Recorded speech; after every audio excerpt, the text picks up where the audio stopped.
Yeah, he's here.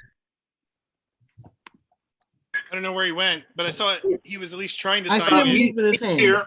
I see him moving his There he hand. is. Okay, Crystal Francis, and she will not be here I'll be playing the role of Crystal Francis. tonight and in future episodes. No. Justin Holiday. Here. I'm going to need to see some more hair, Jason. And Scott Haluka. Here. Okay. For District 7. District 7, Paul Conker. Is Paul here? Does anyone see him? No. Okay. Ed Livingston. No. Renee Varela is no longer with us. Julie Sugar. She'll be joining momentarily. She asked me to text her the link. Okay. So she's coming in, right? Yes. Okay. Harry Bendari. Here comes Harry Julie. Bendari. Anyone see him? No. Elizabeth Brown. Here. Good. And let's see. Arjun Hamal. Arjun Hamal.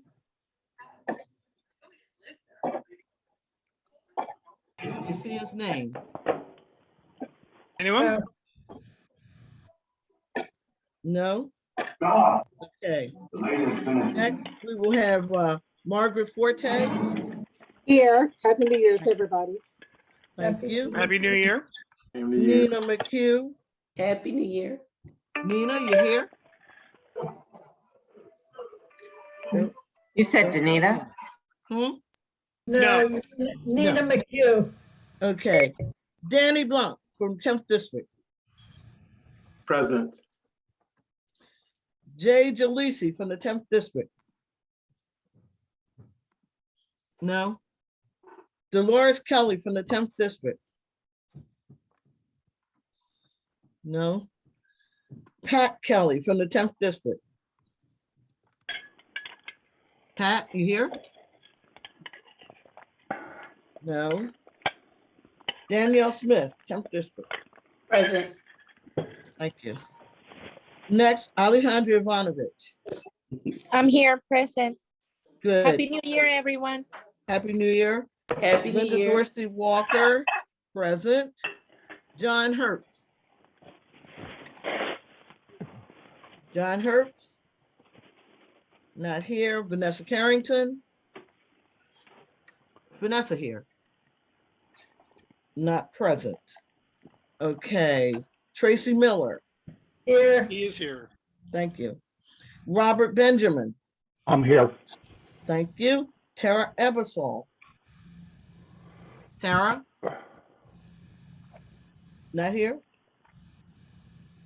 Sam Moxley. Sam here? Julie's No. in the room now. Who's in the room? Who's in the room now? Julie Sugar. Okay, I have her. I don't see Sam. Mark Weaver, Here. good. Jason, Here. okay. Let's see, Jeff Bonner is going to be running late, he said. Scott Sokol. Scott here?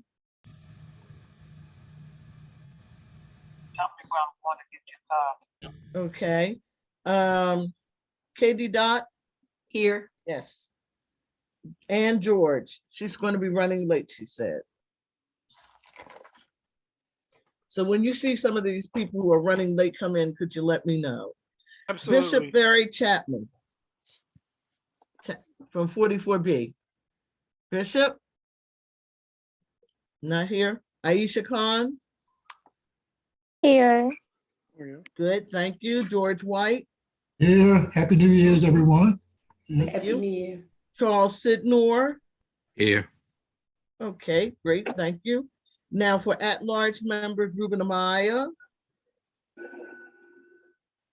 Is Ruben here? I did not see him. Don't see him. He was here. I thought- Oh, maybe not. Yeah, Duggins, No. Nope. Nia Duggins. No. Cheryl Gottlieb. Cheryl here? Don't see on the participant list. All right. Rodsita Gray. Saw her. Yes. Thank you. Samay Kendra, Saw him. Present. present. Tamira Lucas.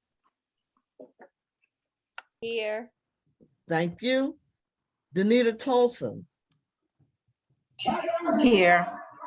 Thank you. For associate members, Mark Brewster. Present. Thank you. Joan Mangy. No. Joan, She's not Nana listed Phil- among the participants. Joan, Nina Phillipson. She's here. Present. Thank present. you. Thank you. Charles Smith. Here. Thank you. Bonnie Smith. Here. Thank you. Gary English. Gary here? No. All right, Cornelius Jennings. Cornelius, Neil, not here. Dave Williams, David Williams.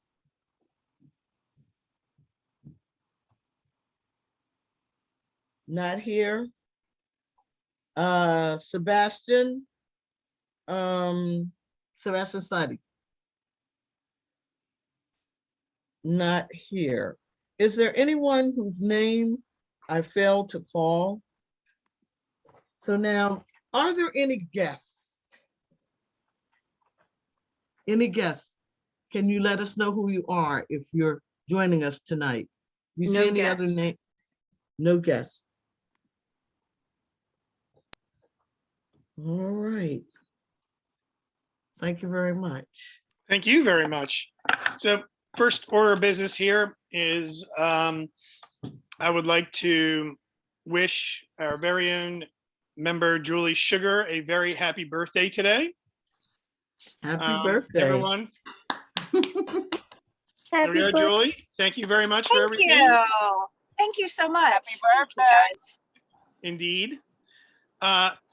The second order of business then will be to approve of the meeting minutes from November 16, 2021. Do we have a quorum? Well, that was my next That's- question. So All right. Let's see. 27. Oh, 27 participants. I don't know the voting members. 1, 2, 3, 4, 5. I'm counting 19 members, I think. 16.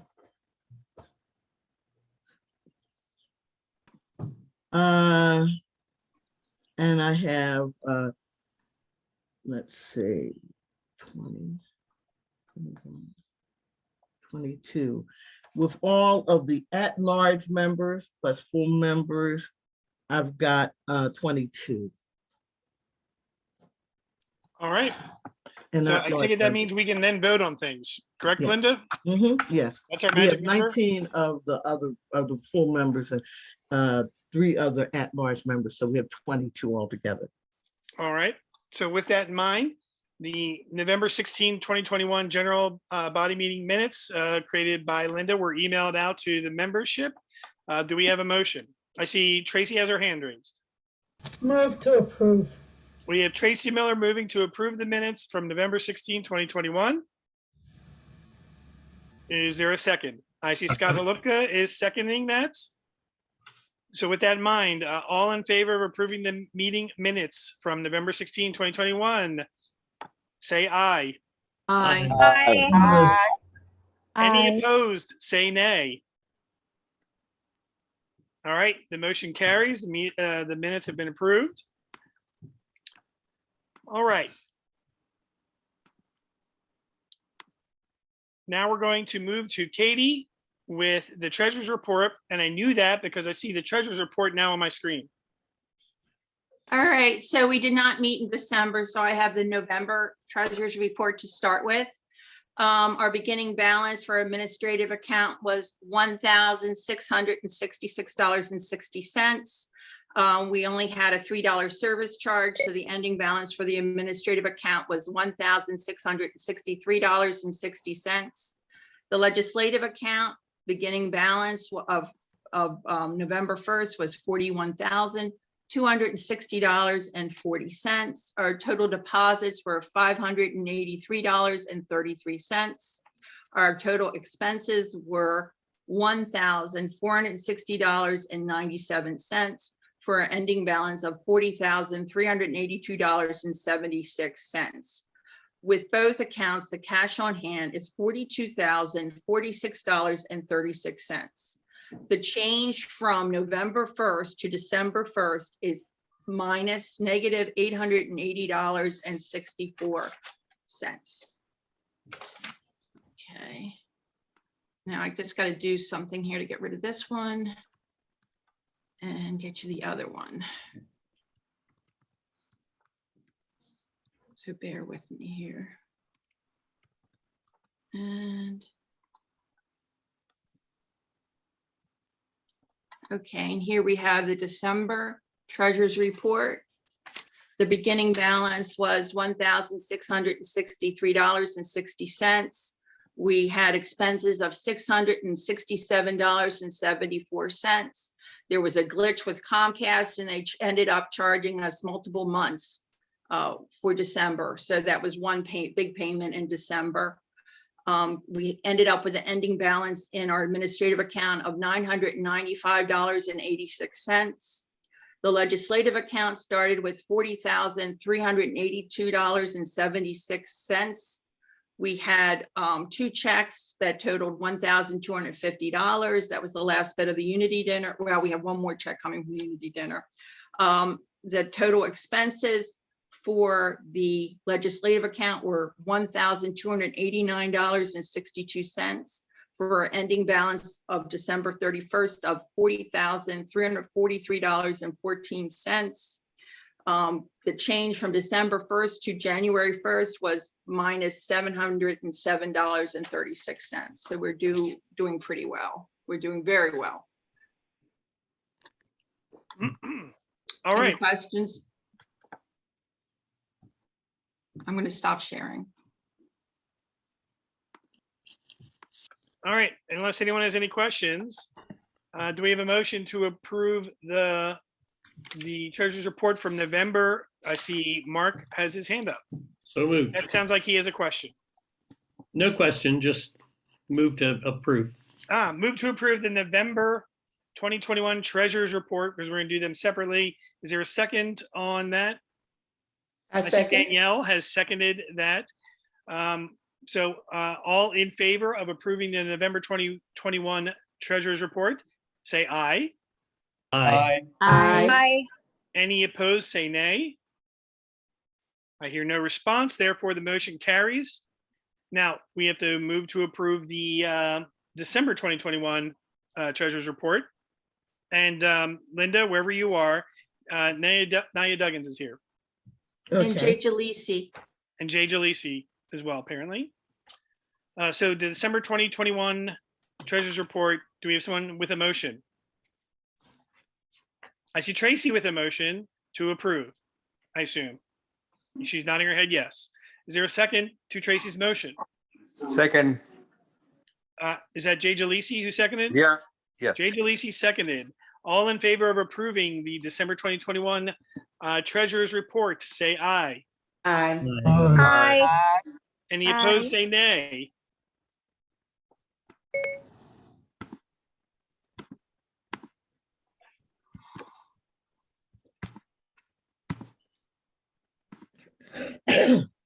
Sorry, my audio went out. I hear no one opposed. Therefore, the motion carries. The December 2021 Treasurer's report has been approved. All right. So with that in mind, we can move over to the chairperson's report. Planning ahead for 2022, as was discussed or mentioned by Linda during the course of the roll call, Renee Varela from District 7 has resigned effective January 1st, 2022. District 7 will work to fill the vacancy by February 15th, 2022. The announcement was posted on January 17th, and interviews will take place on Wednesday, February 9th, 2022 at 5 p.m. via Zoom. Any questions or information more about that? Read those dates again, please. Apologize. Resignation was January 1st. Mhm. The vacancy, at least the goal to fill the vacancy is February. I'm sorry. I heard someone talking. That's Rosita. Okay. I forgot to Did- mute my stuff again. I'm Okay. The date that they will work to fill the vacancy is February 15th. The announcement was posted on January 17th. And interviews will take place on Wednesday, February 9th at 5 p.m. via Zoom. Let me know when you're ready to proceed, Linda. Okay. All right.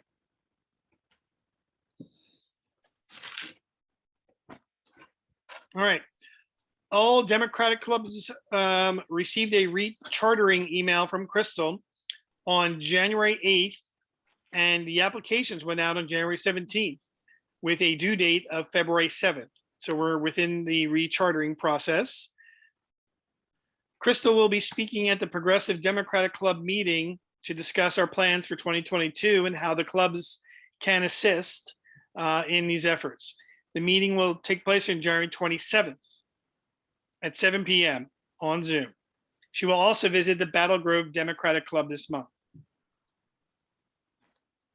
And Linda, if I'm moving too fast, please let me know. Mm-mm. All right. As we gear up for the 2022 primary election, Crystal is working to identify all Democrats that will be running for office in each district. While the Central Committee cannot endorse anyone during the primary, we can create a ballot guide, as we have done in the past, to highlight all Democrats that will be on the ballot for the primary and general elections, including school board and Central Committee. She needs Central Committee members from each district to help identify the Democrats that you know or will be running in your districts, plural. We will develop the ballot guide after the February 22nd filing deadline to inform voters about which Democrats are running for office in each district. This will allow the party to stay in contact with Democrats who will help advance to the general, with Democrats who will advance to the general election.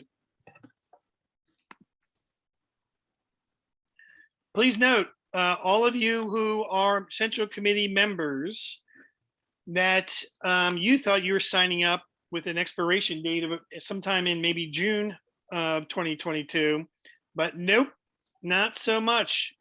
They like you so much, or like all of us so much, that they decide to extend our terms to January 23rd.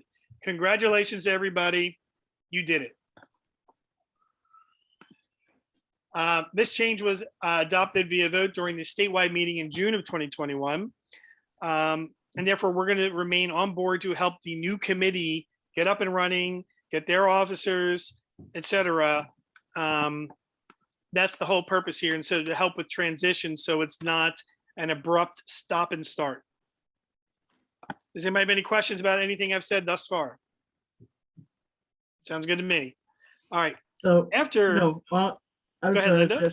was just going to add, just a reminder, because of the way things have changed under the new format, number one, most of the districts will be having 6 slots to fill, not 5 this time. And in addition to that, everyone who is an associate member, your term comes to a close at the end of this term. In the future, it's not clear that we will be having associate members the way we currently do. We will not be having any gender balance members who are, for the most part right now, the at-large members, because the gender balance will be accomplished at the polling place. The only exception will be is if a person who is either male or female or non-binary that's been serving leaves before the end of their term, then the Central Committee would fill their slot. But other than that, we won't be doing what we've been doing with nominations committee now for decades, which is bringing on additional people during the term to meet our various gender balance needs. That's a radical change. We're going to have a smaller Central Committee, and that's why, unless you're going to be really, really, really serious about committing your time and effort, use up one of those smaller slots. And correct me if I'm wrong too, but aren't, just because we said that there was gonna be 6 in each standard size districts, the smaller subdivided districts will, No. of course, they'll have less or fewer, No. excuse me. All of this was based on senatorial districts. So you don't serve according to your legislators. You serve according to your senator. So if you're in a district and the complete district, the senator's complete district is in Baltimore County, then you get 6 slots for that district. Right. I was thinking of 40, the soon to be debut of 43 in the Towson area, because that's split with the city. So they will have fewer for our committee than they will as normal for the Towson area. Right. If you go back to the bylaws that we passed at the recommendation, we had no choice, at the recommendation of the Maryland Democratic Party, we outlined if you have 1/3 of the district in Baltimore County, then you get 2 members, 1/3 of the population of the district, okay? If you have 2/3 of the population of the district in Baltimore County, then you get 4 Central Committee slots. If the entire district is in Baltimore County, then you get 6 slots.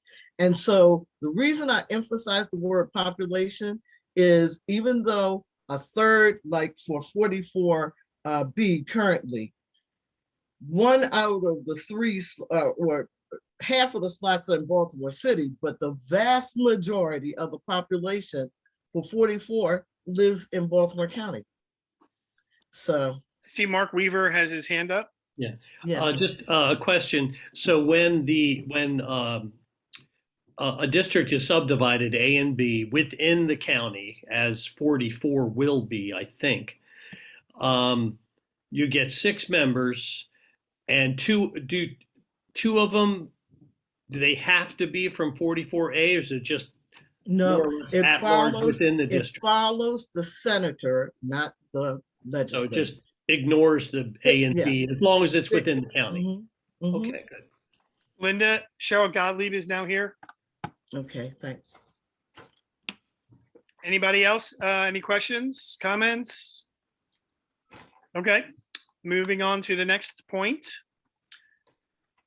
Directly after the primary election, Crystal will convene 2 meetings, one to welcome and onboard the newly elected Central Committee members, and the second to gear up for the coordinated campaign.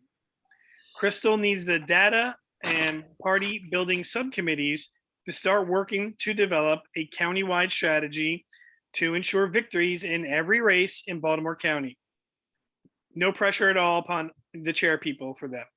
We will encourage candidates that did not advance to the general election to get behind all of the candidates that advanced to the general election and to share their volunteer resources for general election day. And so that may not necessarily be just limited to direct campaign work. As somebody who's been involved with voter protection in the past, as have several others in this Zoom call, that is another need that will be present, not just direct campaign volunteers. That's my add-on to the agenda. Does anybody have any questions about that? No, I was just going to say voter protection may be pretty dangerous this year. Maybe, but it's also very Just my necessary. ha. I have a statement I'd like to make. Okay, So, I just finished the financial report, the campaign financial report. And it was quite timely. It would have been nice to have an assistant to double check it, because it took me maybe 6 hours to finish it and then 6 hours to make sure everything was perfect. If there's anyone in the committee who would like to unofficially or officially sign on to help me to learn, people that are perhaps going to run for 22, please be most appreciated. Any help that anybody feels that they can give me, and if you have had some sort of accounting in college or an MBA, that would be most welcome. So thank you. I will say this, and typically most organizations, as important as the chairperson may be, the treasurer does a lot of heavy lifting, and that is typically the one that presents the most challenges. And therefore, I would encourage everyone to offer some sort of help, but specifically, if you are going to be remaining on the Central Committee for 2022, I would definitely encourage you to get involved right now with Katie. So therefore, there is at least some guarantee that more people will understand the position moving forward. This is necessary. This is not an easy job to just jump in and fill upon taking office. So someone could run for treasurer, but they really need to understand how it's done. And Katie has done an excellent job, not suggesting that, I don't know what her intent is moving forward, whether she's going to run again and then run for office. I'm not going to run again. Okay. So this is So- my last hurrah. So I'll just assume you'll be treasurer for life, but if not, then that presents an even more stark need of someone getting involved now to make sure they understand what has to get done. Because Katie has been, a great worker, and she has been the driving force behind a lot of the events that we have, tracking down money, making the asks, but also understanding where they need to go and how it needs to go, and the financial reports that go with it. So I would definitely encourage anybody who's running for 2022 to start talking to Katie now and helping out now, so that at least there's not this awkwardness moving forward when the new Central Committee is sworn in. Linda, you had your hand up. Yes, there is another option that we need to discuss, and that's this. And I know Crystal and I have had frank discussion about this as well. Dr. Varela was not able to give us his full time and attention, so he did what I think, and what she agrees is the right thing, the generous thing. He left ahead of the end of his term so that we can now fill the slot with someone that may potentially be someone that's going to replace Katie or some of these other roles. If you know that you're on the Central Committee right now and you've not been really active, you're not really doing the role that you're supposed to, and you have no interest in running again, you might want to consider whether you're going to serve to the end of now an extended term. Everyone always has the option of resigning ahead of time, and that would actually give us the opportunity to fill your slot with someone that might be able to be trained starting, in the near future rather than in the distant future. This isn't to push anyone out, but Dr. Varela was not the only person on the Central Committee that is currently in that role. So you might want to give that some thought.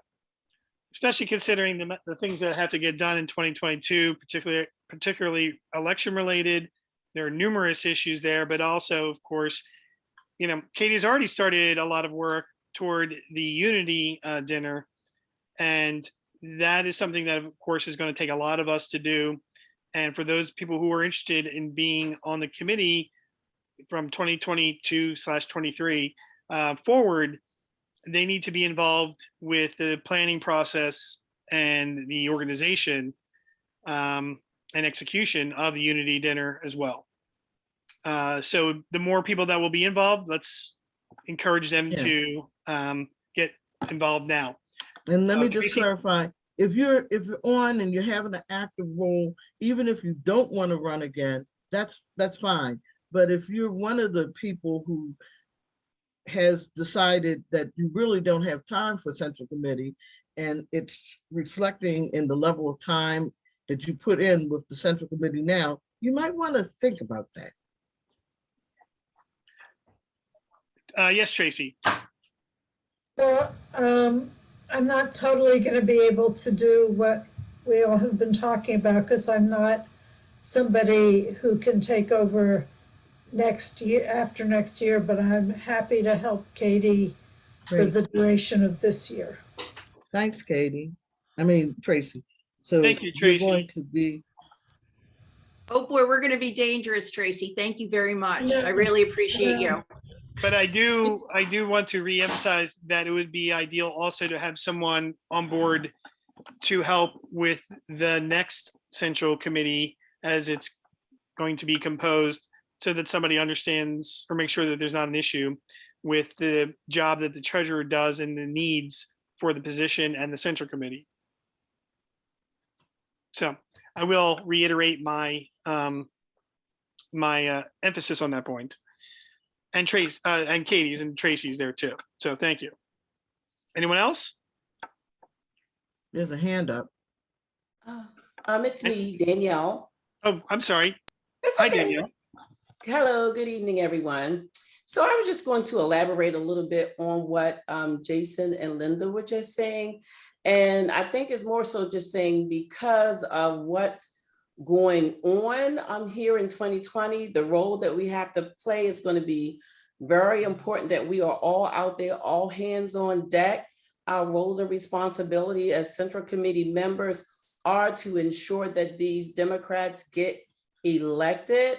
And so we need to be doing fundraising, and also with the pandemic being still, about the actually an endemic, we need to think of creative ways, as Linda and her team did a phenomenal job last go around with us doing the car caravans and the Zoom. So people are really depending on us. We have some really interesting races that are going to be going on, especially with our governorship.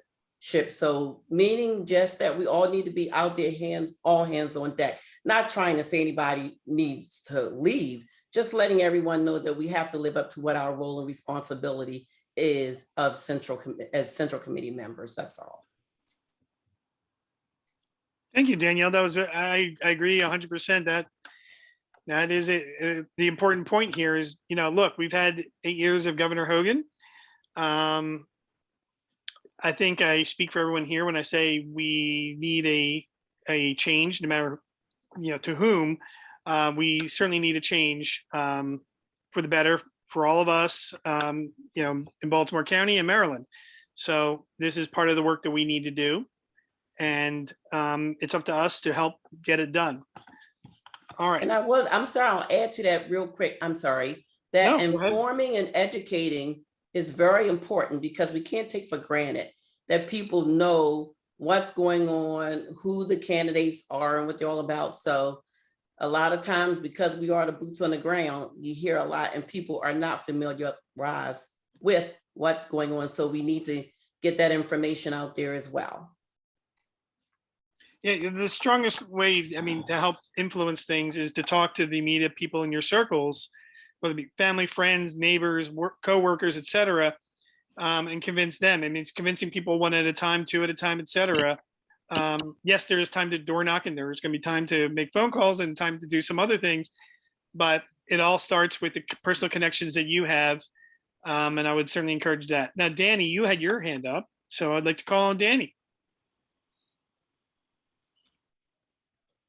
Good evening, everyone. A lot's been said on this serious discussion we're having. So, we really have to look deep within ourselves and know that we have a very important job to do. And it's not a part-time thing. We can't be part-time Democrats. You know, you got to fight all the time. All the time. You got to find ways to get the people more involved and fired up. So it's, you know, it's becoming of all of us to really try to do as much as we can to ensure that we have the elected officials back and make sure that we get them all elected. And not to mention, you reminded me of a good point here. We see this and we lament about some of the things going on in other states. And we perhaps are better situated because we're in Maryland. But the attack on voting rights and, you know, the voter suppression measures, the interference with election administration or the nonpartisan way to do elections and whatnot, we shouldn't take for granted here in Maryland either. And we need to be involved and active in those measures. And if you complain about things in other states, understanding that you may not be able to control things that go on in Georgia or Texas or wherever, but you do have more influence and you do have more control over things here in Maryland. And that is yet another way that you can use your time, energy, and effort to make sure that democracy remains strong here in Maryland, to make sure that everyone gets a chance to vote here in Maryland. It's not okay to have others shut out from being able to vote. And we need to make sure that we are doing our part here in Maryland to protect that. And we can't be too sure that everything is being run smoothly here in Maryland as well. So you still need to be cognizant of how things are running here, because we all know that we have what we call the Democrats in name only and all of that kind of good stuff. So we still need to be cognizant of a lot of things and let, you know, find out, well, we can't do it now, but we can do it when we get to the general election. Right now, we like everybody. All right, any other points on this? All right, we can move into the next bit, the subcommittee reports. I guess I'll field the office subcommittee report. The Dem Voter and Volunteer Open House, we have a tentative date of Saturday, April 9th. In connection to start gearing up with the for the coordinated campaign down the line. At least that's Give what that date again, please. Sorry, What's Linda? the date again? It is Saturday, April 9th. Mm-hmm. All right. Danielle, I see you have your hand raised. I have to put it back down. What did you say the 9th was for again? I'm sorry. So this is from the office subcommittee, the Dem Voter and Volunteer Open House. I suppose this is supposed to be a meet and greet of sorts. I know I'm playing the role of Crystal Francis tonight, but I do not have access to her thoughts and discussions here, but I seem to recall that's what this may be referencing to. That is on the agenda. The Dem Voter and Volunteer Open House, so they can, I'm guessing, to meet candidates, which will help down the line with coordinated campaign issues and whatever else too. But that's what she is planning and trying to work out, to do something at the office in the parking lot on that day. Next, we can move to fundraising, whoever the subcommittee, oh wait, that's me. All right, planning for the Unity Dinner begins January 20th, which will be a surprise to Katie because she's already begun the planning. With all plans finalized by March 30th. Now that may be a surprise to Katie, but all plans are going to be finalized by March 30th. I assume that by all plans, what Crystal is referring to is that everything is going to be in place for not only the venue, which we've already paid a substantial deposit toward several years ago, and then also, I guess, with how we're going to conduct the Unity Dinner. It's obviously not going to be by Zoom. The plan is to do it in person, which is a nice change for many people. Katie, you have anything to add to that? I would assume that she means that by then we have the chicken dinner picked out. Yes. We have our speakers, that we have a schedule of the people that are going to be working at the event, and any extra things, whether we're going to do a silent auction. And, hopefully a lot of these things will be settled so we can start save the date and start taking money after March 30th. So I'm looking forward to that. I'm sorry, is it that the speakers and all that stuff is going to be lined up by March 30th of 2023? No, 22. I'm making a joke because I don't know that we've ever had the speakers all lined up that early, but you know what? It's good to have goals, and it's good to be, to try to be your best self and do better than you did the year before, which is applicable to me in this instance. Yes, Scott Holupka has his hand raised, and Linda, I think you're next. Mhm. Yeah, I mean, I don't know if we have this, but particularly for like Katie, things, beginning to develop like continuity manuals, little checklist, anything that can help the people afterwards, like, here's the things you should do, here's some suggested timelines. I mean, I know some continuity manuals can be really detailed, but I think the more of that we can start to get in place, assuming that there's going to be a transition of people, so.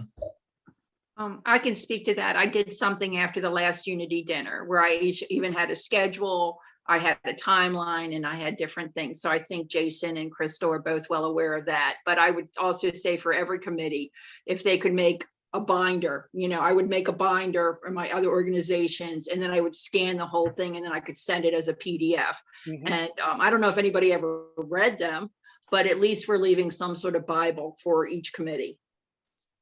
Yeah. Linda? I just needed to get that first date. You said the planning in earnest would begin what date? Well, allegedly January 20th, which I don't know about you, the rest of you, but my calendar tells me that that's in 2 days.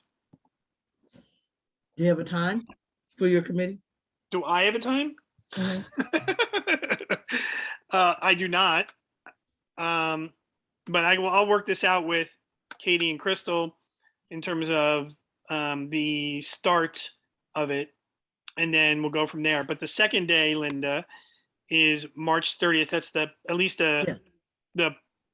I think I understand that basically we need to identify who we want to target and where we want to go with things by that date. So we're not doing this in like August.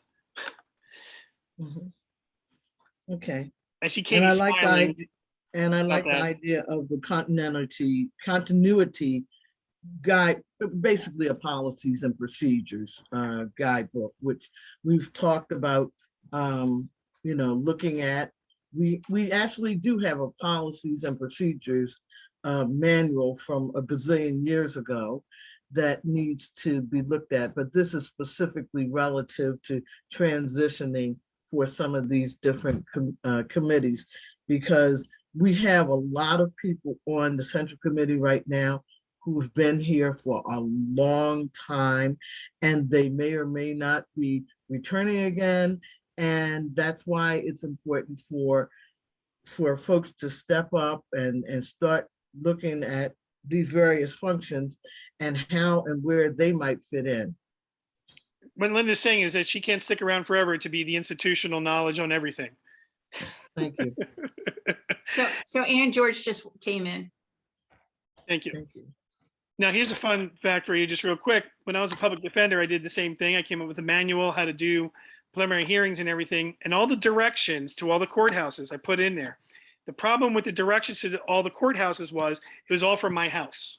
So everyone had to drive to my house first, and then they could go to courthouses. All right. I guess that's what happens when you cut and paste. And it was before cell phones were in wide use. So, all right. So with that in mind, recruiting for the event committee members it says ends on January 21st. I can assure you it does not end on January 21st. But if you want to be on the Unity committee, Unity Dinner subcommittee, please contact me or Crystal or Katie to let us know. Especially if you are running again for the next Central Committee term, because you will be instrumental to that process. And you also need to learn how to do everything that comes with the Unity Dinner. All right, with that in mind, that will end that subcommittee meeting and subcommittee report, and we'll move over to the party building with Liz Brown. Thank you very much, Jason. So we're in the process of rolling out our series of phone bank, I call them parties, but they're events, yet another Zoom. But basically for party building over the next several months, expanding our electorate, getting more folks into the Democratic Party is kind of one of our priorities. And so I've talked about this before, and we've got a list of about 1,100 people that the Maryland Dems have identified as likely Democrats, but they're not registered to vote, much less as Democrats. So we're going to get on the phone at 12:30 p.m. on Saturday. We'll have training from Justin Butler, the organizing director. And then we'll, like many other phone banks, we'll stay on Zoom so that we can chat, with each other. Or it's like, oh, I got this weird question. What do you think?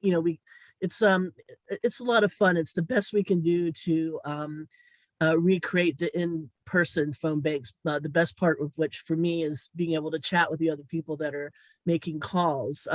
This will be the shortest script that you'll ever have, or at least there's only one question, and that's basically getting the person to check their voter registration. You'll have the opportunity, if things go well, to guide them through the process of registering to vote online, or at least giving them the information that they need to do it.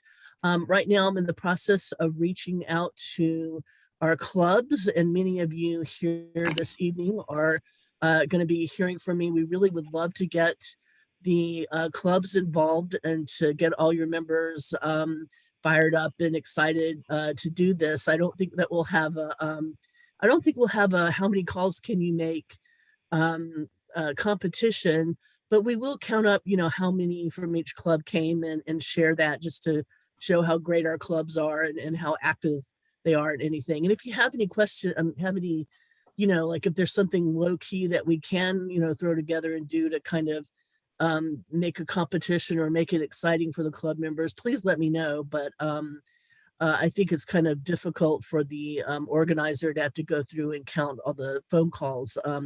And the Avion Richardson the last time was, a real champion when she did that for us. The next one is going to be on a Saturday. It's going to be on a Wednesday. And I think that is the 26th. And then the last one will be on February 5th, again at 12:30 in the afternoon. So I am looking for people still to help out with things like, admitting people, making sure phone bombers don't ruin things. And also anyone, we've got some really good phone bankers out there in the county. So I need to get, some of them involved in, when people have, the phone bank is the VPB direct, or whatever it's called, the virtual, anyone who's phone banked has done it. It's easy to do, but there may be some people that need a little help. So I think that's coming together really nicely. But there's also an additional list, y'all, that has 21,000 people, but they don't have the phone numbers. And that's a canvassing list. And at first, that's what I thought we were going to be dealing with. Like it was organized by precinct. So we could say, oh, let's get some precincts from the eastern side of the county so that we can build the county, let's get, District 6, whatever. We can actually canvas, maybe next month, the Maryland Dems are going to check and see if they've frozen the canvassing, and they've tabled that for the moment because of Omicron. So, we do have the opportunity to do some additional canvassing for those of y'all who like, door to door. But also, Justin said that, I asked him about postcarding or sending pre-printed postcards. And he said, yeah, we could absolutely do that. We could narrow down the 21,000, we could kind of prioritize. So I think it'd be fun to get with Scott Holupka and the data committee, kind of see what our priorities might be there. And so that's, more to come for getting the voter registration. In one of our other priorities is trying to see what we can do to identify unaffiliated voters that are registered that are really, should be Democrats. And in fact, I just got a email from Linda. She had a great idea. So, like where we can do some phone banking. One thing that I thought was interesting, Justin said that we don't normally go directly to unaffiliated voters and try to recruit them. And I'm still not quite sure I understand why. I mean, we could do it sort of by layering it into other things that we're going to be doing. So I need to get a little more information on that. He said, I think it sounded like candidates didn't like that, or I don't know, y'all. I don't know. It was just kind of weird. But I think that, obviously some unaffiliated voters are conservative, but for those who, might be, maybe they like their independence, but, hey, we want to promote the primary as like, hey, you get to do the primary. You get to actually choose the candidate that's going to run. Yeah, so I mean, that's sort of what we're thinking, I guess, going into like starting in February, Wednesday. But first we want to kind of get these phone lists down and get those folks called. So I hope to see y'all all at least one of these phone bank parties. And I see that there are some questions, so I'll throw it back to Jason to recognize those folks. All right. I see Cheryl has her hand up. I see Linda has her hand up, and Danielle has her hand up. And we'll go in that order. Cheryl? Yeah, so this is more of a comment that I think in Baltimore County, we have somewhat of an unusual situation, and I'm not gonna, take sides tonight, but our primary is one of my friends called the other day, a primary in name only, since there are only Democrats running for state's attorney.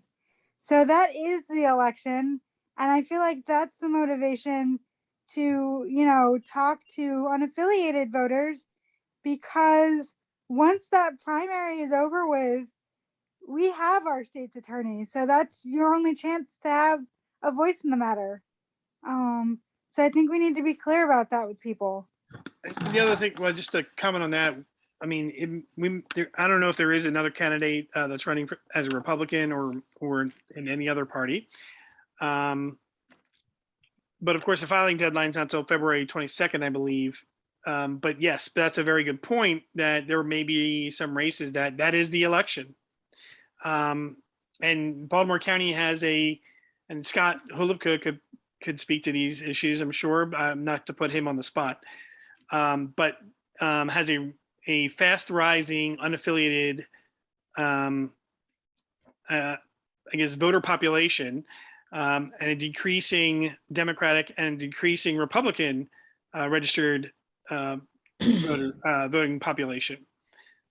So attracting unaffiliated, even if it's for a candidate or two, or certain election, certain races in which there will not really be much of an issue in the general.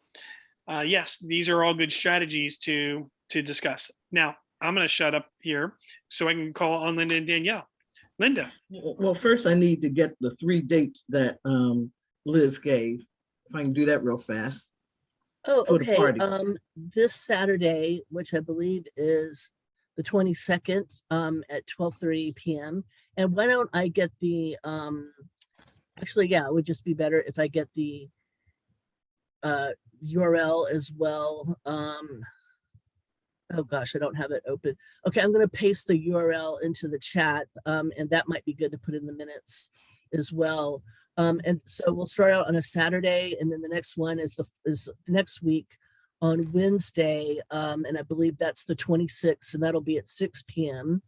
And then the third one is February 5th at 12:30 on a Saturday.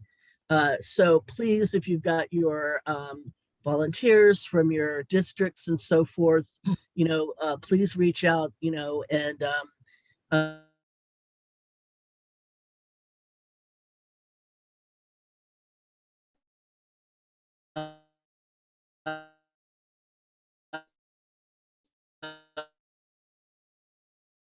also, part of the reason that I sent Liz the comment that I did was because in going out with the League of Women Voters to the immigration and naturalization location that's over in the Halethorpe area.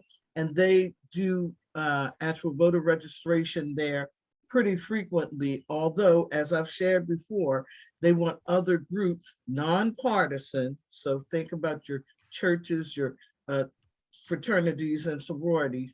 They need more of them to help do that sort of thing. And that's at least twice a week that they have new Americans that are becoming, gaining their citizenship. The reason I brought it up is because almost we had a huge number of people that registered. That's number one. But so many, a disproportionate number registered independent or unaffiliated because they said, I don't know enough about the process, so I don't want to choose one or the other yet.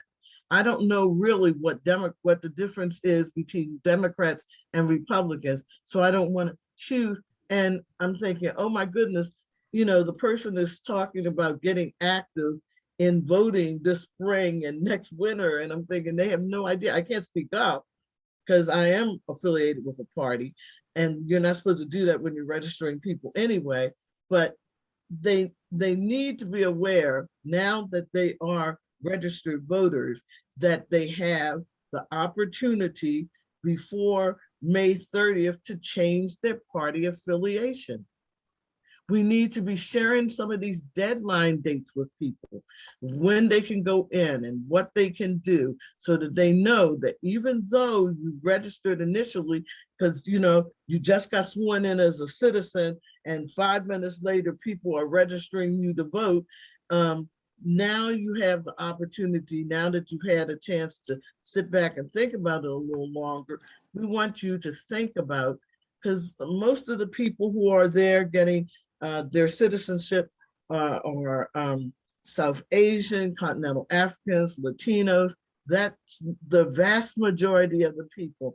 And I look upon many of them, not all, as potential Democrats, but they needed more information on that day that they didn't have. So now it's our responsibility to share that information with them.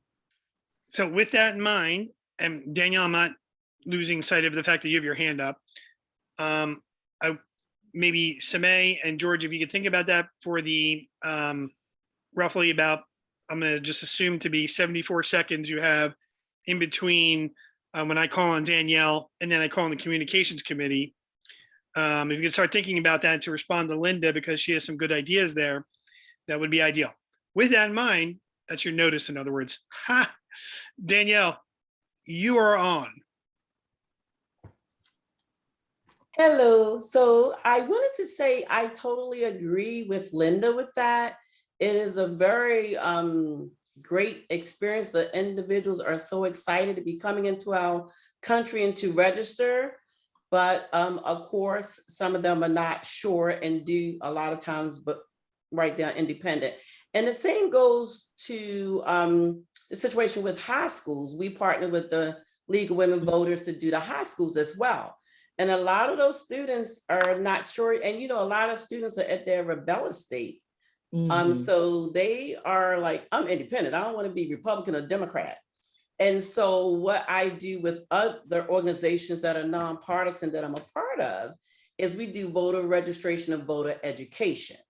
And our main thing is to get out to them that we let them know when you do register as an independent, that you cannot come to the primary to vote, because a lot of them still come to the primary. So you let them know you can't come to the primary to vote. You can only vote in a general election. And then they're pissed and upset. But when we're doing voter education, we let them know that if you want to be part of the process of setting the tone for what happens in November, then you vote during the primary. We don't tell them you have to be Democrat or Republican. We just say you can vote during the primary, but you can't be an independent. So that's kind of the way you get them out. And then also too, when Danny and I was doing a lot of door-to-door canvassing, we would be up there for an extra 30, 40 minutes talking to individuals when they wanted to know more about the candidates and more about voting in the Democratic Party, the Central Committee. And you'd be surprised at how many people vote for the same people over and over and don't have an idea of who they are, what they do. So just a little tidbit. Thank you, Danielle. Linda, Harry Bandari is here. Okay, thanks. Sure. And just as a just to sum up, if I may, Jason, I'll say that Danielle and Linda, both of y'all sound like you'll be excellent at phone banking and explaining and voter education. So your auditions are complete and you're in. And I hope to see everyone else as well. All right. When is the question was, when is the next party building meeting? I mean, other than the event this Saturday. Yeah, I need to find out from George and Samay. I know y'all are taking one of the Mondays, and I'm trying to figure out what our standing meeting day is going to be, but I want to make sure I'm not conflicting. Ours is going to be and I'll reiterate when we give our updates, the third Monday every month. So. The third Monday. So would that be this coming Monday? No, that would have been yesterday because we do this meeting the third Tuesday. Oh, okay. Well, I'm not wow. That's that lawyer thing that you're doing. You can count it. I don't know. I don't know what I'm talking about.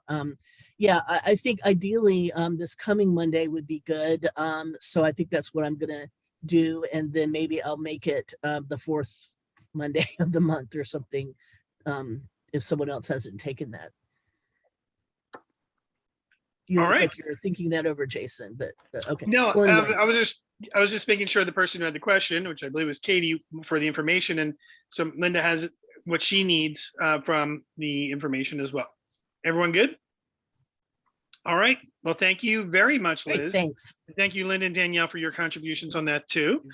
By popular demand, we're going to turn to the communications subcommittee since they seem to be in demand.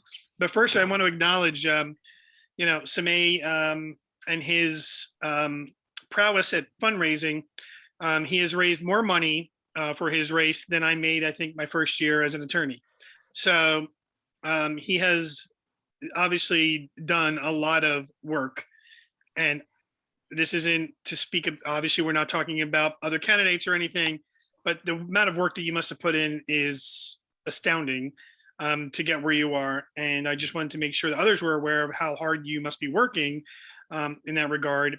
Not to mention, you sound like you would make a good fundraising subcommittee chair moving forward when that position opens up. But in any event, we'll go turn to the communications committee with George and Samay.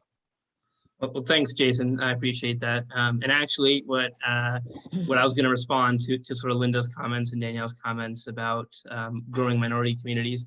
If anyone's looked, a lot of the donations came from different minority communities around the county, and a lot of them gave because they saw someone who represented them and who was there to talk to them. So I'll get into that afterwards. I think that's where it ties into what we're saying in terms of reaching out to these growing blocks of what we have to do to engage with them. Because I'm not saying I cracked the code or anything, but I think, it says something when I, till I'm running for Central Committee and they respond the way they do, they did.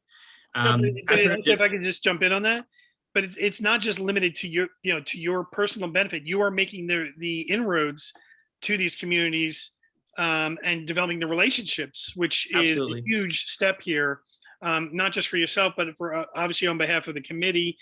And so thank you for that effort on your part. And this isn't to anyone else's exclusion, because I know Danielle does this kind of stuff regularly, and Linda and some others here who, and I don't mean to not identify those who are, but specifically, obviously I took big note of what you have done because it's recency. So once again, it's an amazing job.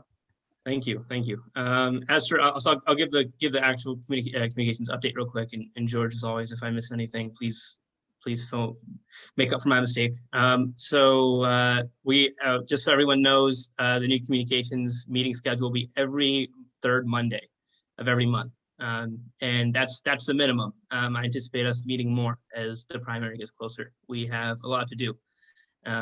And a lot of it actually has to do with what Linda was talking about. I had some ideas about different minority communities that we should be reaching out to in-house. So that's that. Please, if you want to attend third Monday every month, we'd appreciate it, 7 o'clock. We put together, and this really is a testament to sort of, I think, what was being spoken to earlier about doing work together and getting it done. The communications committee, like everyone together, everyone had a major role in it, put together a recap for last year. It's a newsletter format, and we also have a sort of a graphic postable format. Crystal is making some final edits to that, so expect that shortly, but that will go out. It recaps our entire year, gives a vision for the year going forward, and everyone on the communications committee worked together on that, which is incredible. And really no one person could have done that alone. So thank you to everyone that helped. So that's our recap there. I highlighted a thing moving forward. George, am I missing? One more thing. Especially as there are more events and stuff that come up. I know people sometimes just message me and George, hey, can you advertise this or post this or do that? We set up a form a while ago that Linda sent out. That's like a Google form that you fill in with like what you need posted, what is the event about, or what is the, what is the piece of news or what have you, what is the thing you want the communications team to put out there. And it's a single form. That way, people are just using that one source to get information to us. So please, as there's more events and things going on and we want to advertise them, please use that form because it lets us keep track of everything in one place. George, did I miss anything specific to our update? No, you covered everything. Just to kind of piggyback on what you were saying, it's so much, so many events that's going to take place in the next coming months. We need to kind of use that form. That's a standard form that it kind of funnels right to us, and then we can move on it. We have a chairperson, Crystal, who always is tasking us to do a little extra. And she tasked us a couple weeks ago to come up with a end of year review video, because it's the Maryland state, they came out with one and sort of compiled everything that we did for the last 12 months and put it into a video. So we're working on that as we speak, along with the end of the year review newsletter. So it's going to be a lot of information that's going to come out. So the more help that you guys can give us, funneling information to us, really help out. Also, to kind of add to a way we can solicit in the future, I'm on that, as you guys know, I'm the vice chair of the Senior Diversity Leadership Council for Maryland. And we have been working with seniors. And a lot of times that gap between the youth and the seniors, a lot of times the seniors, they tend to talk to the grandkids and the youth. So that's the area we've been working on, working through the senior centers, as well as the schools, the churches. But we have to reach out and do from the seniors, from the top end, and the youth from the middle and the bottom, because you need the wisdom and experience from the seniors, but you need the energy and the creativity from the youth. So all of it has to come together. George, I've seen you out there. You have tons of energy. Well, I don't know. It's kind of, at night, it's kind of hard for me to fit in. I'm more of a daytime person. But even so, I know that you have more energy. I've seen you out there at various polling places and know that you've been out there. So I know that you have energy. But for those who are not George, but I tell you what, it's all you guys help with all the events that's going on, and when I run into these smiling faces around town, it kind of helps me put things together. So as long as we stay together as a group, and I know in the coming months things are going to change, we're going to get new leaders, and everybody trying to fit in where they can.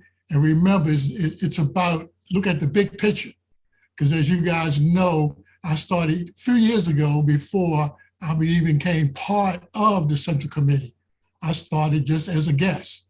So really, it has to be in you as to what you want to do for your community. It's not always a position, but willing to lend a hand. And there are a lot of people who certainly are members who have had a similar path, though you were certainly present in all the Central Committee meetings and events and other Democratic candidate events. And you're always out and about, and you know, you are a very good role model for what central committee members can be and should be. So thank you to you as well. Now I see Danielle and Katie and Linda have their hands up.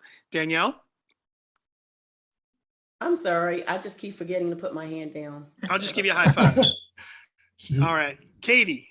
I wanted to ask about the D7 vacancy. Did the press release already go out for that, or did I hear that went out the 17th? According to Crystal's notes. All right. I believe it.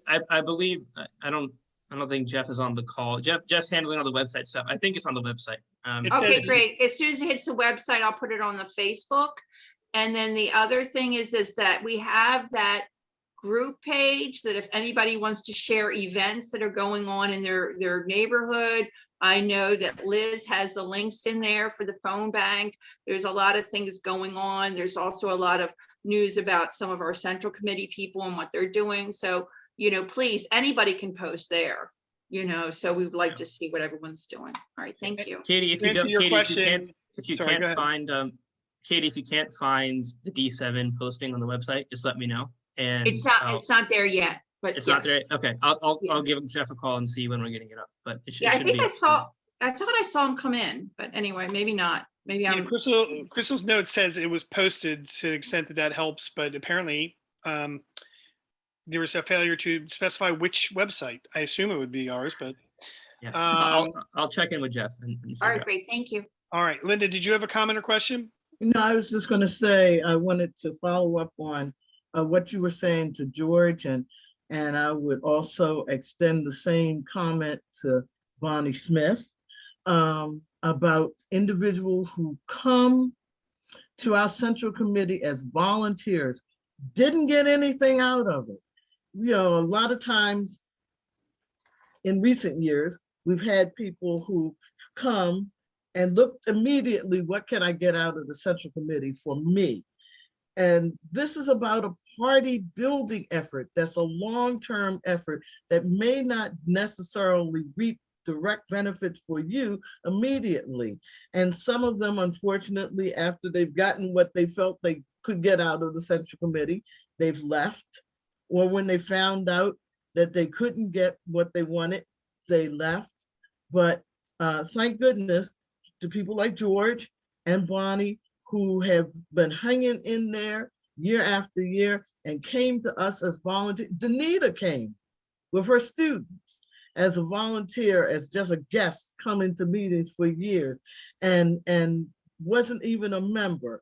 And so, it can't, everybody can't be about what can I get out of it immediately, because as I said, we're going to start being a smaller central committee. So the people who are affiliated have to be doing more for us. Aisha, I thought I saw your hand raised for a bit there, but I see it's now down. Did you want to say anything? No, that's not me. I'm okay. Thank you. Is there anyone else? Jason, I just wanted to quickly touch on what was brought up about. I'm sorry. Go ahead. Communications with, as Linda said and others have now said about sort of the growing minority voting blocks that maybe aren't turning blue as fast as we would like. So one thing I think that we really need to change our perspective on maybe is how we view them in the terms of, like Jason, you mentioned, how much I've raised. And a lot of that was because I went to places where they've never met anyone like us, right? Like they had never met, they thought like I was, a congressman. I mean, because they just haven't met people, and so they have no idea sort of how things work, especially for first and second generation folks. They're so focused on just establishing their own livelihoods and families that they just don't pay attention. So I think what we really have to flip our mindset on is not waiting for them to come to us, but for us to go to them. That's a good point. Absolutely. And then also, Jason, have you seen some of the podcasts that the Republican Party have young people doing? They are totally reaching out to minority community. They're giving all these young people in the minority community, African Americans, Latinos, South Asian, they're giving them their own podcast and paying for it.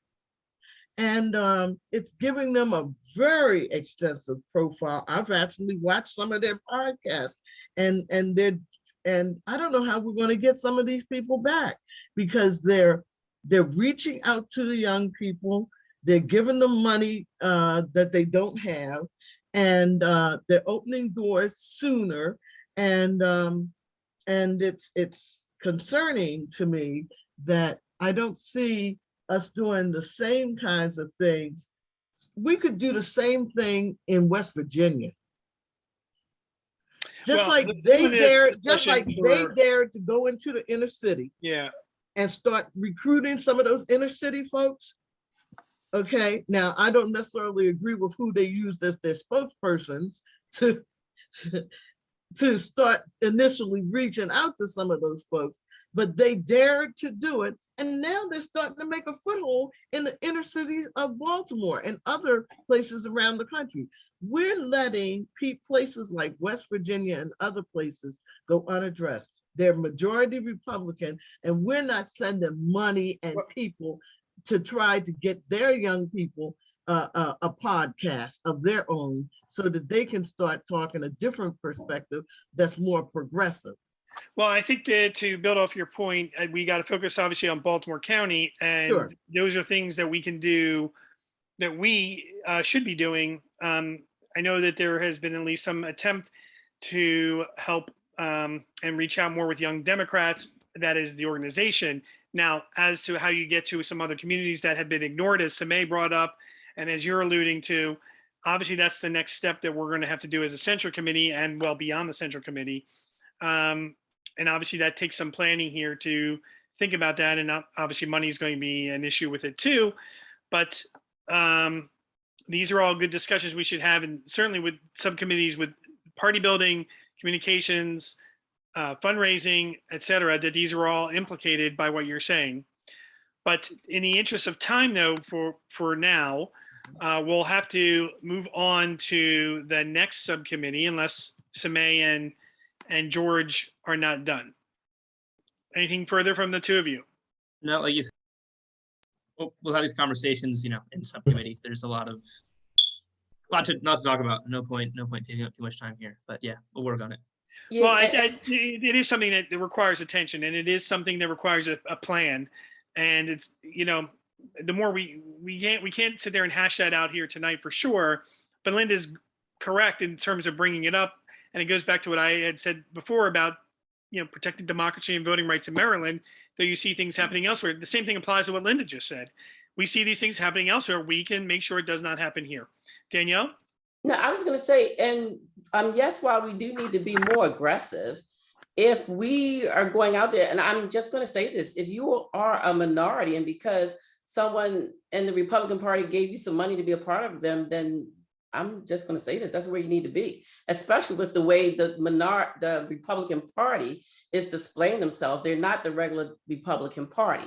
So if someone is talking about suppressing you and all of the racist things that they're doing, and you still want to be a part of that because they gave you money, then to me, that says a little bit more about you and your character. It does. So while we do need to be more aggressive in going out there and getting people to be a part of the party and reaching out to other communities, while you are saying that, Linda, I do see a lot of, and that's why I said coalition building is a big thing. There are a lot of other organizations that I'm a part of, and that's what we do. We do this every day. We haven't stopped, nonstop. Every day we're still doing phone banking. We've been doing that. We traveled the other places and all as well. So just because we're not seeing it right here in this group, what we need to do is, like I said, reach out to other organizations, and we'll see that that's being done on a daily basis. We just need to get in, in the group with the rest of the groups. That's all. Yes, and then your point is well made about that does speak to someone's character if they accept money and it could ignore some of the things that are going on. I'll put it just like that. But there's a difference between making someone who's not active into an active affiliated regular Democrat, and that speaks to some of the other issues we brought up before. And with that in mind, to talk about where we could target for more Democrats, how you like that as a segue? Scott Halupko with the Data Committee. So there's not much to report at the moment. I mean, partly I've been waiting on the the redistricting to sort of settle down, so we know, like, which precincts are where and how does that change. As that gets finalized, we'll have a better sense of how we can sort of reorder, and then where we're going to target. And, it's a challenge because on the one hand,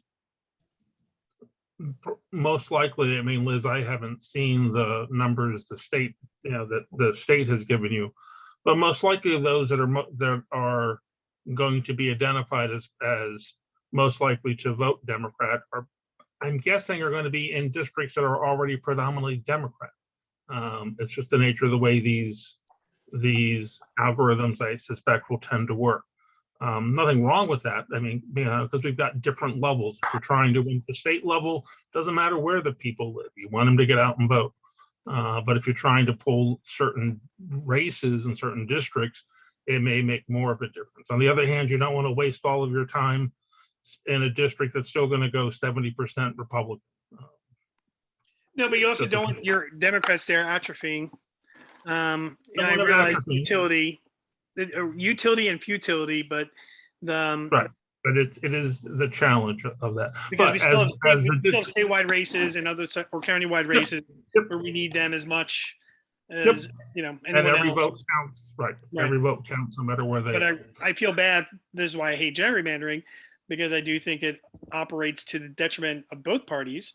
But nevertheless, I'm not here to pontificate or meander about with that. Linda, Pat Kelly has entered, I see, or at least I was told. Scott, do you have anything else? Anyway, so as that comes into view, I mean, we already talked about in the earlier committee, the executive committee, that I will try and work with Liz and with the group that, the people that she's working with to identify who to phone bank to. I do think the idea, I mean, this is always the challenge. We're going to have, hopefully in another month or so, we will have a lot of active candidate groups out there beating the bushes, talking to registered Democrats to the extent that we can go after. I mean, Jason, your earlier comment, not just in Baltimore County, nationwide, the independents are some of the fastest growing parts of the electorate. People tend to have sort of a, are down on both parties. And I think we need to ask why. Some of that I think will require much more broader institutional changes than we're going to tackle in the next couple of months. I remember, others have talked about trying to have open primaries that might make it more useful. I also think, as we see with some of the redistricting, I would love to see us talk about having larger districts instead of having single member districts where you've got to, you only get one choice. Having larger districts with more choices and changing how you vote. There are lots of ways of doing that. Anyway, but that's where we are right now on some of the stuff. If people want to help with some of the data stuff, please let me know. But at the moment, I'm just going to sort of forge ahead with what we've got. All right. Thank you, Scott. Linda, I believe Jeff Bonner has entered the meeting. Okay, Jeff. All right. So moving on to fairs and festivals or planning ahead. Linda, is there anything to report? I mean, I realize it's January and I realize we have Omicron and whatever else that follows. We don't have the list of fairs and festivals yet, but one thing that someone already brought up, because this is the election year, we're going to be doing much of what we did 2 years ago. We're going to be having the car caravans. We're going to be having the sign ways. We're going to be having all those things come along later on. So please think about, before when we set them up, I had identified little regional chairs with different groups. I know we had one group that was down in Southwest Baltimore Dems Club. There was another group that was in North Baltimore County Dems.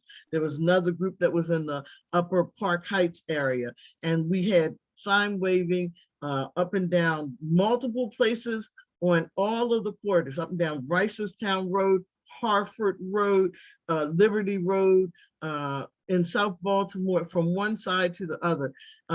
I think we could have had a greater presence in some areas than we did in others, but We had a huge number of people that showed up over in Turner Station, thanks to Rodsita and her mom.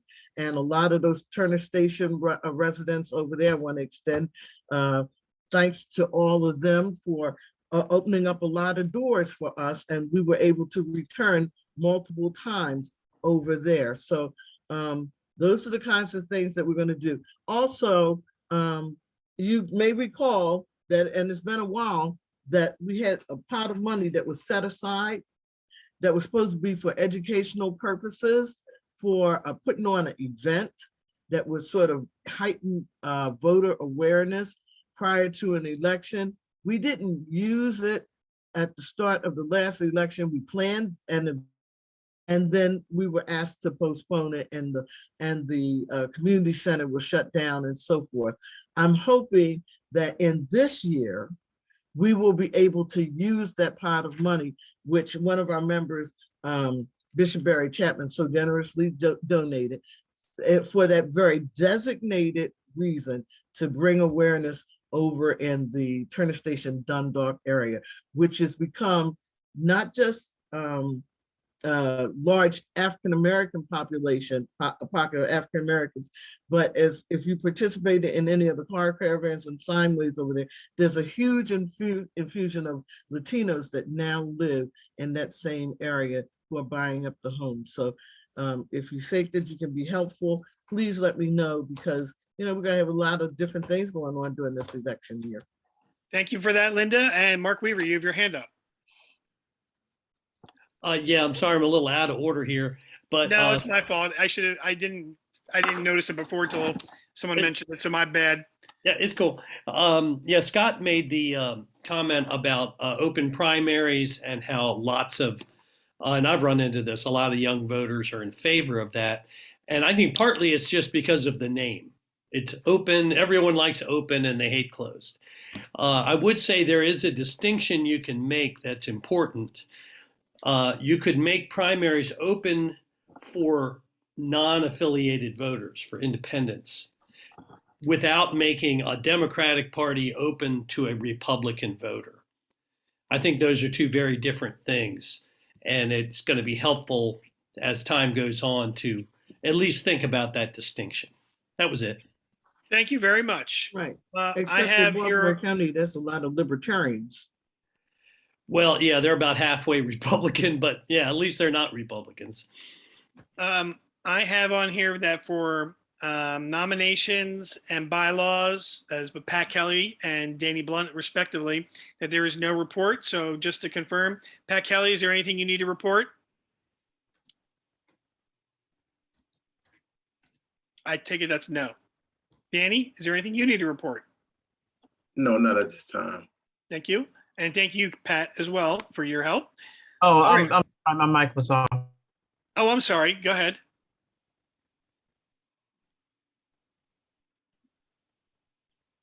Is there anything? No, thank you. No. Okay. Thank you, Pat. So I see Scott Halupka with his hand up. Scott? Yeah, as we're sort of coming to the end of the different committees, I do want to raise those of us who participated in the state convention a few weeks ago. I don't know about you, but I was really disappointed that there was literally no discussion of the fact that we just lost, Democrats just lost the gubernatorial. Actually, they lost several statewide races in Virginia. There was no discussion of how close the races were in New Jersey. There was no discussion of the movement we're seeing among, say, Hispanics towards greater Republican voting. It was a lot of rah-rah and a lot of like, oh, things are fine, but if it's based on historical precedent, Democrats aren't likely to do real well this fall. And it didn't feel like there was any sense of urgency. Instead, it was like everything's fine and things are moving along. So I just want us to keep that in mind. I mean, I think that there are lots of portents. Part of this is the stuff that we're seeing, that there are, the reason I think some people are independent is that they don't like either party. They don't like maybe the ends on either party. And we need to be taking that seriously and thinking about what does it mean to be a Democrat? If Democrat equals progressive, that may be a challenge because not everybody identifies as progressive. Can you be a conservative Democrat? What would that look like? And if the answer is no, well, then who are we excluding from our election choices? I think we need to be thinking about those things much more seriously. And I was just disappointed that, frankly, there was none of that was brought up when we were thinking sort of statewide. So I don't know who talks about these things, but anyway, that was it. Off my horse. Rosita, I see you have your hand up. Yes.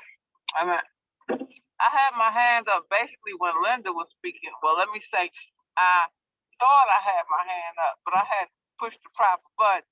Anyway, basically though, I was going to talk about the Turner Station as well as Middle River area. Turner Station, I got a lot of people willing to work with me. Middle River area, I've been to the different meetings for the community and things of that sort.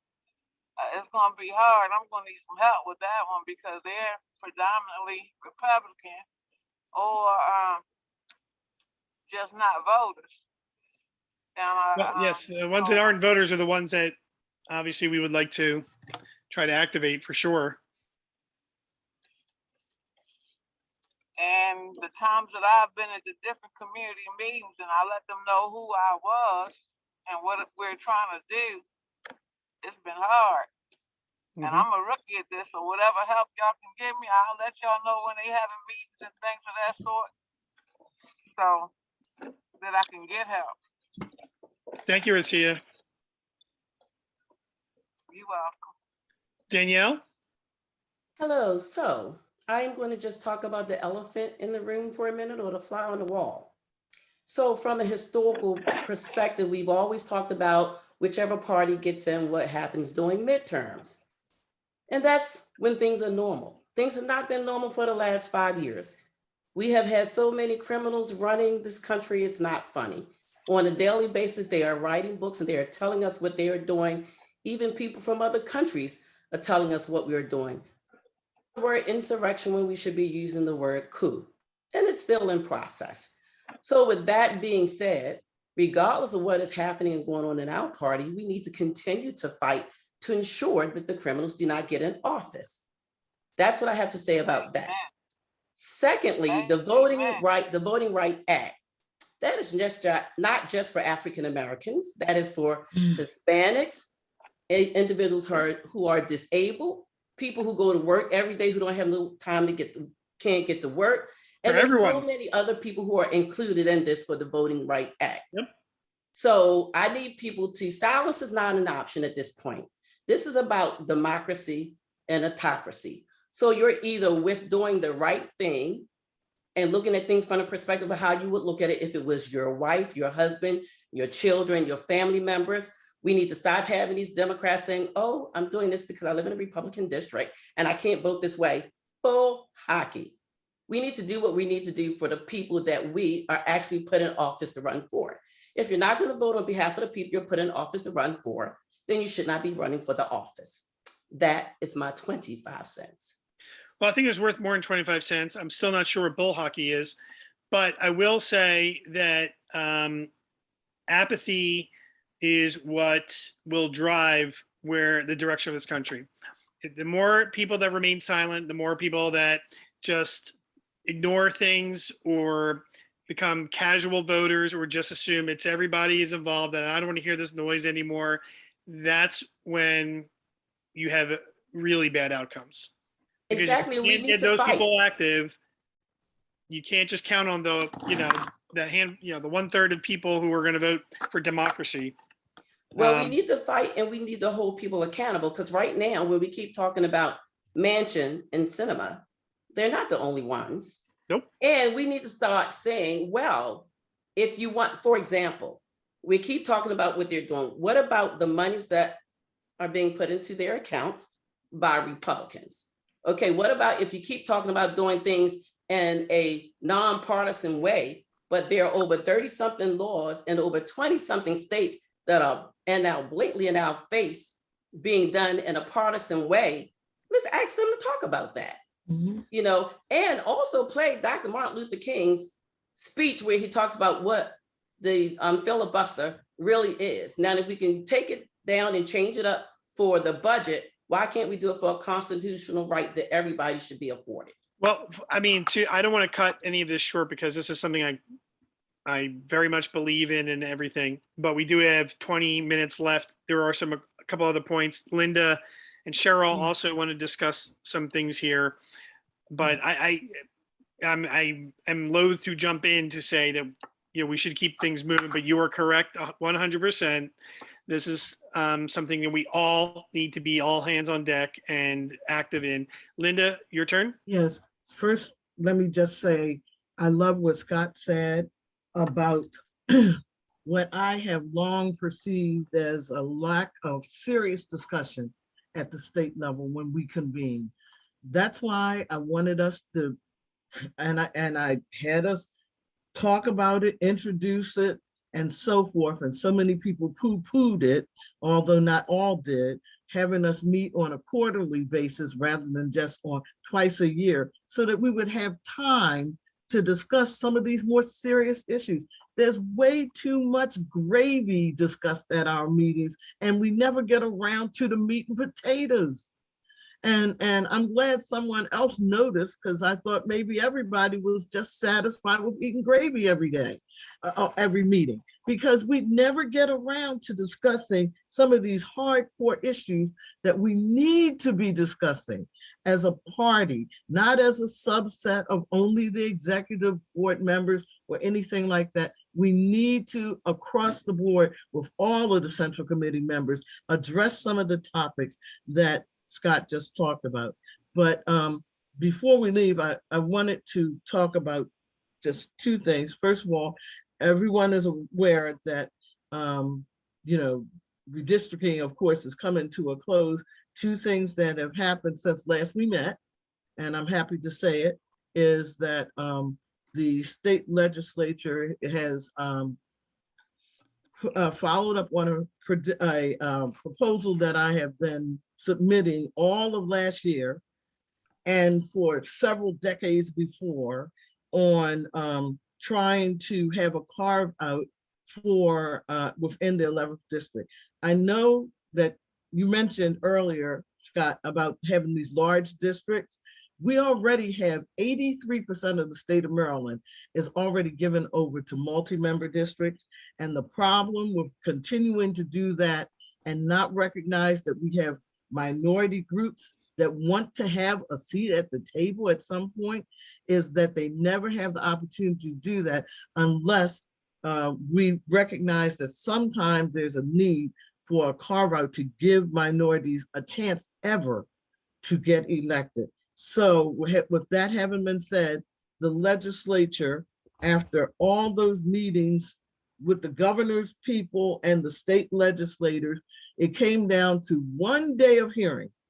3 days before Christmas, people were given 1 day, and you had to sign up by 10 o'clock in the morning in order to be a speaker. Only 7 people in the whole state of Maryland signed up.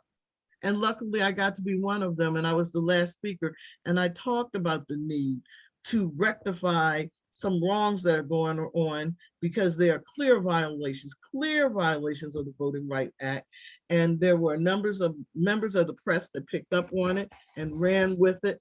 And now they have changed the redistricting map to create a new district in Baltimore County, District 11A. So I'm very happy to say that after all these years of working on it, it's finally coming to fruition. But more important, or as important, is what we're doing at the local level. You all heard me talk before about the For More campaign, and I've been going around throughout this year after a group of us, the New Horizon group, have been talking about this for the last couple of years. I've gone to various committees and community groups and so forth to try to get their support and buy-in on creating 4 additional county council seats in Baltimore County so that more women, we're 52% of the population, we have 1 seat, more minorities. We have one minority that's elected out of 7. We need more districts created so that people in all these different groups, the disabled make up 10% of the population, LGBTQ and so forth. So if we only keep ourselves tied down to 7 districts, that's too much competition for them. And the 7 districts that exist are huge. We now have the largest districts in all of Maryland and the largest in the United States at almost 125,000 residents per county council member. So by Linda, adding, I don't mean to cut you short. It's just in the interest of time, and I understand the Sure. significance and obviously all the work that you put in. So I'm not trying to minimize your contributions and your passion on this. oh, It's I'm just not, in I the just interest of want to time, say, we're going to have just to. contact me because a lot of those groups have now signed on. The Board of Elections is now expecting us to move forward with this, and we're going to have to get 10,000 signatures. And I appreciate any of you whose organizations want to sign on to this effort, or if you yourselves as individuals want to sign on to it, because we're going to make it happen this year come the general election. And just by way of background, there has been periodic ebbing and flowing here of trying to get additional districts, whether it be 2 or 4, for some time now, for many of the reasons that you've discussed as well. This is not going to be an easy challenge, but anybody who's willing to get involved and help out would be much appreciated. Now, Cheryl has her hand raised. I wish to turn to Cheryl. So thank you, Linda. Yeah, this is a little off topic at this point, but I'll make it brief. So Danielle mentioned Kristen Cinema, and I know you didn't necessarily mean anything by it, but I'm incensed every time I hear somebody mention her at this point because she's not on the ballot until 2024, and we really need to stop talking about people that aren't even up for election and focus on this year's ballot. So that's all I have to say. I'll Well, I add to made a that by point saying, well, about her Kristen Cinema regarding the situation that's going on now, because it's bigger and it is involving everything that's happening at the state, local, and national level. So I mentioned her for a real good reason. I have a real good reason to mention her. I've also been in meetings with her. Thank you. yeah. So just on this point, just while we've been sitting here tonight, apparently Emily's List has come out with a statement that they're not going to be supporting her unless she's shows some path forward on these issues. Just so everyone knows, Emily's List was a major supporter of her Senate campaign back 4 years ago. So that happened during the course of our meeting, as far as I know. Anyway, moving on from there, I'm going to read off the final points here and then leave it for any last minute discussion. This is supposed to be 8:30 announcements. So if anyone has a time travel device, we can use your help here. MDP held a gubernatorial educational forum live on Facebook at 7 p.m. on Wednesday, January 5th. The recording is available on MDP's Facebook and YouTube pages. On Saturday, January 8, 2022 at 1:30, Baltimore County League of Women Voters held a Meet Your Legislators forum. Legislators had time to share their priorities and goals and answer questions submitted by attendees. On January 11th at noon, MDP hosted the annual legislative kickoff meeting via Zoom. The guests heard from Adrian Speaker Jones and President Bill Ferguson about legislative priorities. And to some of Linda's points here, that seems like a good idea to try to get involved with that ahead of time so that your issues can become legislative priorities like hers has. On Tuesday, January 11th at 7 p.m., the Baltimore County Public Library hosted a virtual panel discussion, Dialogues on Race, redistricting, to share information about redistricting, how it can alter fairness and equality in the political process, and how to hold the commission accountable. Panelists were our very own Central Committee member, Senator Charles Sinder III, Delegate Sheila Ruth, who is, of course, alumni, Central Committee member Linda Dorsey Walker, and Fair Vote Senior Fellow David Daly. On Wednesday, January 12th, at 444th, that's right, that's 444 session of the Maryland General Assembly convened in Annapolis, and which session to last through April 11th. Krista will be establishing a special ad hoc Central Committee, Legislative and Policy Committee to keep an eye out for ballot measures, legislation, and policy changes that impact elections, voting, and schools. The role of the committee will be to keep the Central Committee, Democratic clubs, and voters aware of topics like redistricting, early voting, board and commission vacancies, and public school issues. Communications people, I feel like you're going to have an assignment heading your way. Committee members will be asked to attend school board meetings, state and local board of election meetings. And thank you, Linda, for bringing that to everyone's attention repeatedly, because yes, this is much needed. We will also encourage Democratic club representatives to assist in attending legislative hearings and board and commission meetings. And that concludes the notes from Crystal for tonight's meeting. Are there any other points or issues that need to be raised at this time? Speak now or forever hold your peace till February. Or email. Or the Facebook page. No, that's it? Well, I think we need another motion. I see Danny with a finger up. Danny? Yes, You have a motion? yes. Motion to end the meeting. Motion to Second. end the meeting. Who's seconding? Second. Harry Second. Bandari with the second. And second and second. Thank you, Harry. All in favor? Aye. Aye. Anyone Aye. opposed? Aye. Aye. Danielle's opposed to adjourning the meeting? Oh, no, I said aye to adjourn. I'm sorry. Making a joke. No, we're all good. The meeting is adjourned. Thank you all. Good night, everyone. Aye. Good night, everyone. Bye, everybody. Thank you for your time and help.